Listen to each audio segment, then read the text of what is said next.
Welcome! Today in front of me Sony Xperia Z5 Premium, and I'll show you how to unblock number on this device.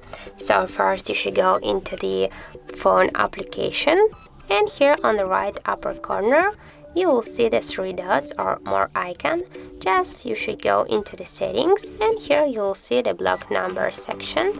As can you see here, we got the two block numbers in our blacklist, and just to remove one from this number you should here tap simply on this X icon and just tap here to unblock the device. And that's really simple, as can you see. And just to unblock the second number by the same way, you just should tap here once on this X icon and just confirm to unblock. And that's it, that's how it looks. Thank you guys for watching, and if you found this video helpful, don't forget to leave a like, comment and to subscribe our channel.